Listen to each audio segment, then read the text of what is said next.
Et maintenant, on parlera de relative pronouns, les pronoms relatifs. Les relative pronouns s'emploient, comme en français, pour demander quelque chose et même pour uter quelque chose. Les relative pronouns sont who, c'est-à-dire qui. Seulement pour deux personnes. Il faut être très attentif ici. Au singulier et même au pluriel. Il s'emploie toujours comme sujet. Attention, il n'y a pas de forme interrogative quand il s'agit de questions. Par exemple, who called? Qui a téléphoné? Who is knocking at the door? Qui frappe à la porte? Ou the man who sells books comes from Greece. L'homme qui vend des livres vient de la Grèce. Un autre pronom relatif, relative pronoun, c'est which. En français, qui, mais plutôt pour chose. De toute façon, si on veut demander pour une personne précise d'un groupe, on l'emploie aussi. Par exemple, which of you is Stella? On emploie which quand on parle des choses précises. Ainsi, on les distingue de what, qui est employé plus généralement. Par exemple, which day of the week have you got English? Quel jour de la semaine tu as de cours d'anglais? Mais, but, what day is it today? Quelle est la date aujourd'hui en français? What, en français, on dit quel, que, quoi, ou le taratata, qui, la chose, qui, les choses, qui ou que. Par exemple, what do you want? Qu'est-ce que tu veux? This is what I'm talking about. C'est ce dont je parle.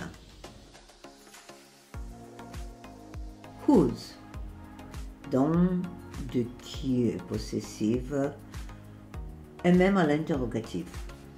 Whose est suivi toujours de nom. Par exemple, whose bag is this? À qui est ce sac? The man whose wife is American is my cousin.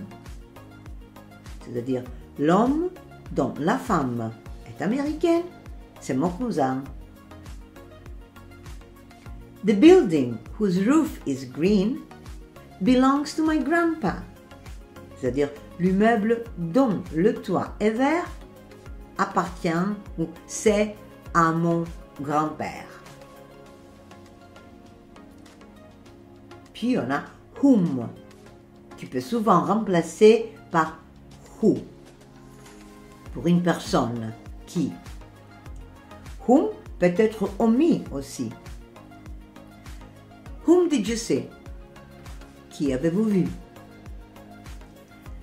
That is the woman whom I met yesterday, or that is the woman I met yesterday. C'est la femme que j'ai rencontrée hier. Pour le temps, on a when, c'est-à-dire quand. Lorsque, au moment où. Pour le lieu, the place, on a where, où. Where are you from? D'où êtes-vous? The office where I work. Le bureau où je travaille. Attention, Dans l'affirmative, il peut être remplacé par which plus préposition, de lieu. Par exemple, the drawer where I keep my keys. Ou the drawer in which I keep the keys, c'est-à-dire le tiroir où je garde, où je mets les clés ou mes clés. Why? Pourquoi? Ou voilà pourquoi. Par exemple, why are you doing this? Pourquoi tu fais ça? Ou that is why we do that. Voilà pourquoi on fait ça. How? Comment? De quelle manière? How much? How many? Combien? Par exemple, how are you? Comment allez-vous? On utilise aussi how long? De quelle longueur? How often? Combien de fois? Mais quand on dit how beautiful it is, c'est-à-dire how plus adjective, que c'est beau, hein? That, comme relative pronoun, pronom relatif, remplace des personnes et des choses, des objets. On le trouve plutôt dans la place de l'objet. Par exemple, the boy that stands over there. Le garçon qui est debout là-bas. Ou the house that belongs to my husband. La maison qui appartient à mon mari, etc.